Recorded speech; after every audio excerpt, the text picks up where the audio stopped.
जय हिंद दोस्तों। जैसा कि सभी सरकारी कर्मचारियों को वर्ष में एक बार अपना संपत्ति का ब्यौरा अर्थात एसेट डिक्लेरेशन फॉर्म भरना पड़ता है।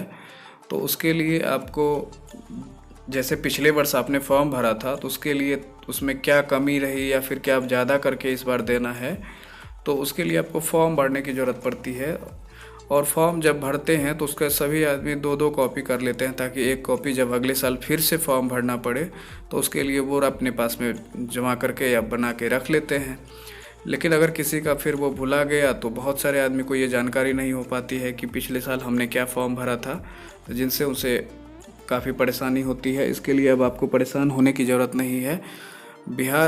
बिहार सरकार के द्वारा इसको BPSM यानी कि बिहार प्रशासनिक सुधार मिशन के पर ये वेबसाइट पे ये सारी जो भी हम एसेट डिक्लेरेशन फॉर्म भरते हैं सरकारी कर्मचारी के द्वारा, सभी विभाग के लोग जितने भी फॉर्म भरते हैं उसी पे इनको अपलोड कर दिया जाता है। तो अब आपको दूसरी कॉपी आपके पास नहीं भी रहे तो उसके लिए कोई परेशान होने की ज़रूरत नहीं है।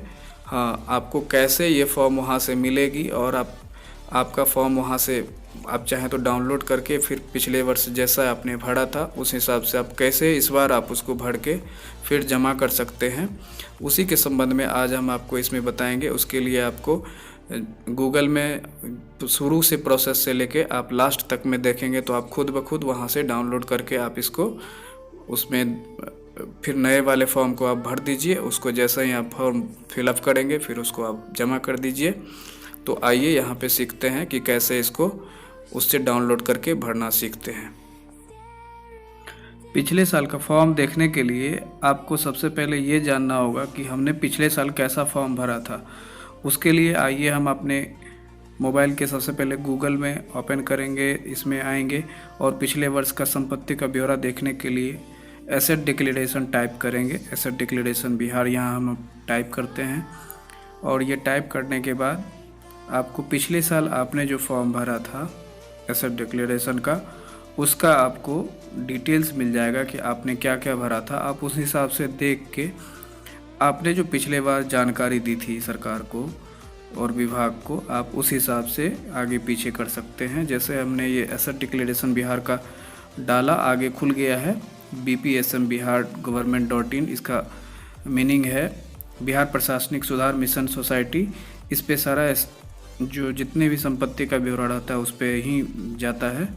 तो BPSM बिहार गवर्नमेंट.in पे सभी विभाग के अवेलेबल रहते हैं। चूँकि मुझे यहाँ पे आज मैं पुलिस डिपार्टमेंट के बारे में जानना चाहूँगा। इसमें सारे विभाग के मिलते हैं लेकिन मैं आज पुलिस डिपार्टमेंट के लिए खोजना चाह रहा हूँ।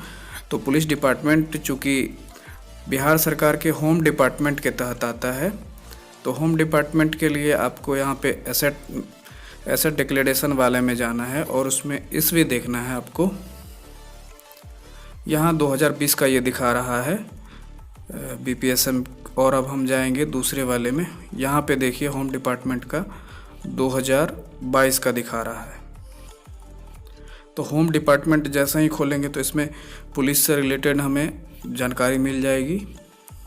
तो इसके लिए हम यहाँ पे होम डिपार्टमेंट में ही क्लिक करेंगे। इसको जैसा ही हम यहाँ पे क्लिक करेंगे, क्लिक करने के बाद यहाँ पे आप देख सकते हैं कि ढेर सारे ऑप्शन आते हैं। इस ऑप्शन में हम अब होम डिपार्टमेंट पर एक बार क्लिक करके इसको रिफ़्रेश कर लेंगे, ताकि आपको होम डिपार्टमेंट से रिलेटेड ही आपको जो भी जानकारी हो, क्योंकि इसमें सारे विभाग के होम से रिलेटेड रहेंगे। लेकिन यहाँ पे होम पर क्लिक करेंगे तो आपको होम से रिलेटेड, चूँकि पुलिस डिपार्टमेंट का आज हमको चेक करना है, तो पुलिस डिपार्टमेंट के लिए होम वाले सेक्शन पे जाएंगे। तो होम वाले सेक्शन पे हमने क्लिक कर लिया है।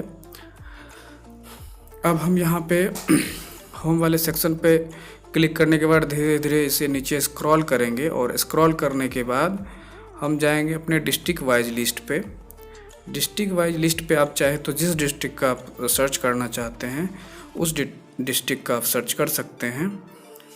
मैं आज यहाँ पे सीतामढ़ी डिस्ट्रिक्ट का सर्च करना चाह रहा हूँ। तो सीतामढ़ी डिस्ट्रिक्ट के लिए जैसे ही हम सीतामढ़ी पे टच करते हैं तो आपको फिर से सीतामढ़ी डिस्ट्रिक्ट से रिलेटेड सारे डिटेल्स आ जाएंगे, जो कि पिछले साल एसेट डिक्लेरेशन अर्थात संपत्ति का ब्यौरा फॉर्म भरा गया था आप संपत्ति का ब्यौरा जो भी जितने भी इसमें देख सकते हैं, क्लर्क का, उसके बाद एएसआई का, विमल चौधरी या जो भी हैं उसके आप 1 2 3 4 करके आप पेज वाइज यहाँ पे खुला हुआ है।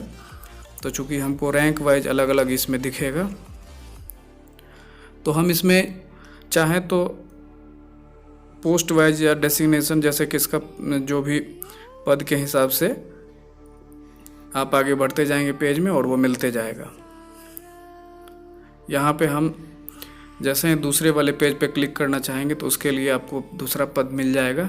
यहाँ पे आइए, हम दूसरा वाला पोस्ट के लिए किसी दूसरे पेज पे टच करने की कोशिश करते हैं और आपको ले जाते हैं। जैसा ही हमने यहाँ पे टच किया, देखिए यहाँ पे ये दूसरा पेज ओपन हो गया। ये पेज आप देख सकते हैं कि इसमें नाम आ रहा है, कांस्टेबल का आ रहा है, लास्ट में कांस्टेबल 352 संजय कुमार। इसी तरह से आप चाहें तो आगे पीछे अपने हिसाब से जिसका जिस नंबर पे हो सीरियल हिसाब से आप उस हिसाब से टच करके देख सकते हैं, आपको वो मिल जाएगा।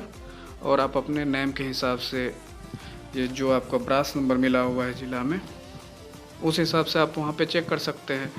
जैसे यहाँ पे मैंने 15 नंबर पे टच किया तो ये आ गया है।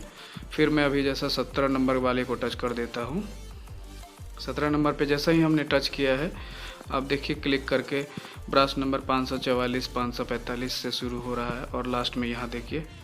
फिर अब मैं पिछले वाला 16 वाला पर जाना चाहता हूँ, तो 16 वाला पर जाने के लिए आप उस पर टच करेंगे।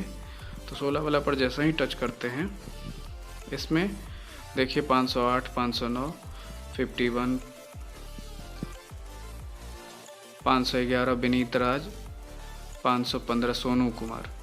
तो इसमें 515 सोनू कुमार का, चूँकि मैं इनका ही खोल के देख ले रहा हूँ कि इनका चूँकि खोलने के लिए आपको ग्रीन कलर का जो ये दिख रहा है सिंबल, उस पर जैसा ही आप टच करेंगे, ये बड़ा है, छोटा करने से बेहतर इसको मैं डाउनलोड पे जैसे ही इसको टच करूँगा तो एक बार ये रिफ्रेशमेंट हो गया अर्थात डाउनलोड हो गया।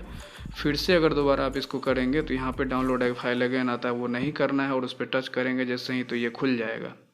और ये देखिए 515 सोनू कुमार का 2021-22 का ये खुल चुका है। इसमें देखिए इनका नाम लिखा हुआ है, इसने पिछले साल जो भरा था।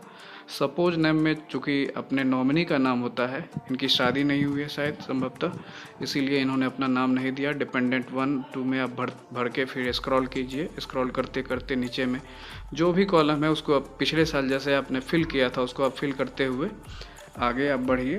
पैन कार्ड ये सब तो चेंज होने वाला है नहीं, पैन पर्सनल डिटेल वगैरह तो वो सब तो वैसा ही रहेगा। फिर उसको स्क्रॉल करते करते आप आगे बढ़िए और आगे बढ़ते हुए ये आपका डिटेल समाप्त हो जाता है। इस प्रकार पिछले साल का फॉर्म को देखकर इस वेबसाइट से आप चाहे तो जैसे आपने पिछला बार फॉर्म भरा था उसमें आप ये फॉर्म निकालेंगे तो आपको अपने पास में कहीं रखने की ज़रूरत नहीं पड़ेगी और इस कहीं सेव करके सुरक्षित रखने की ज़रूरत नहीं है। सरकार उसके लिए खुद सोसाइटी आपको अवेलेबल करवाती है और वहीं पे आपका डिटेल भरा हुआ रहता है। इस तरह से इस वेबसाइट से जाके आप वहाँ से चाहे तो आप डाउनलोड कर लीजिए और फिर इस बार का जैसा ही फॉर्म आपको भरना है उस हिसाब से आप फॉर्म भर दीजिए। इस तरह से आप उसमें थोड़ा बहुत जो आपने इस वित्तीय वर्ष में आपने जो भी अर्जन किया है उसमें आप बढ़ा सकते हैं या फिर जो आपका कम हो गया उसे आप घटा दीजिए।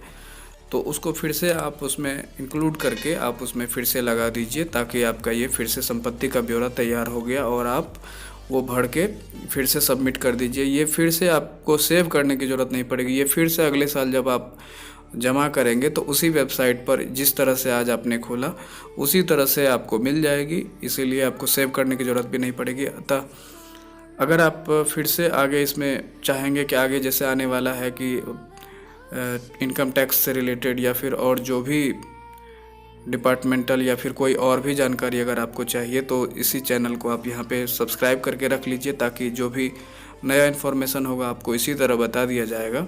अगर आप सबों को किसी और भी विषय के बारे में अगर फॉर्म भरने से या किसी और चीज़ से संबंधित जानकारी चाहिए तो आप कमेंट बॉक्स में टाइप कर देंगे तो हम उस पर भी एक वीडियो बना देंगे कि कहाँ से आप क्या कर सकते हैं। बहुत बहुत धन्यवाद। जय हिंद।